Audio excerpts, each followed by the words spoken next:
ही अब कह रहे 3000 से भी काम चल सकता था। ये क्या है?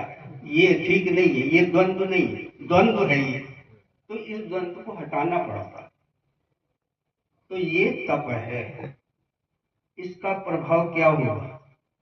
तप का प्रभाव होगा समाधि भावनार्थ क्लेश तनुकरणार्थ।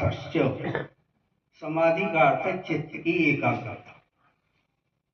उसमें ध्यान भी आता है, समाधि भी और धारणा भी सब आ जाता है।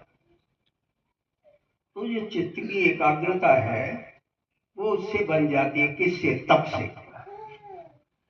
समाधि भावनार्थ समाधि करने के लिए, चित्त की एकाग्रता के करने के लिए तप करना चाहिए। और क्लेश तनुकरणार्थ, जो हमारे राग द्वेष हैं, द्वंद्व हैं, जिनसे हर समय व्याकुलता बनी हुई है, अशांति बनी हुई है, बेचैनी बनी हुई है, वो शांति हो जाती है उससे। क्लेश जो है राग द्वेष, उनसे जो उत्तेजना हो रही है, भावनात्मक वेग हो रहे हैं, उनका शमन हो जाता है। तो ये तप के द्वारा होता है। तप हमको अपने दैनिक व्यवहार में, परिवार में भी करना पड़ता है। तो आश्रम से आपको वो बातें तो आप जानते हैं, धन कमाना, ये सब बातें आप जानते हैं। आश्रम से आपको ये बात मिलेगी कि आपका ऐसा कर्तव्य क्या है जिससे मन की शांति हो।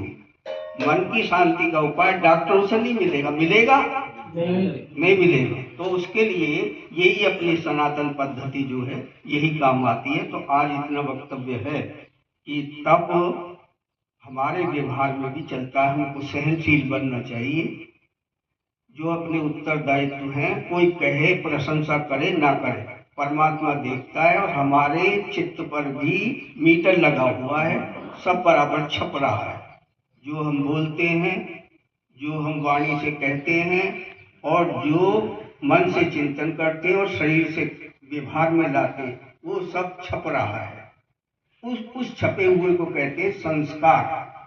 संस्कार एक ऐसी वस्तु है, इसी जन्म में नहीं, कई जन्मों से पीछा किए हुए है।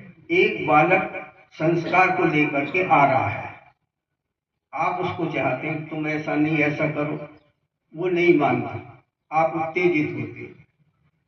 देखना ये है कि आप अपनी शिक्षा दीजिए, परंतु जो बालक जन्मांतर के संस्कार लेकर के आए, आप तुरंत उसे नहीं बदल सकते, उसका भी देखना पड़ता है।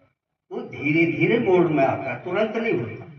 तो ये संस्कारों का खेल जन्म जन्मांतर का रहता है। पहले संस्कार हमारे चित्त पर अभी भी हैं, अब जो हम नए कर रहे हैं वो भी छप रहे हैं। मरने के पीछे फिर अगली वही प्रक्रिया चल जाती है। तो मरने के पीछे जन्म होना, जन्म के पीछे फिर मरना होता, ये क्रम चल रहा है।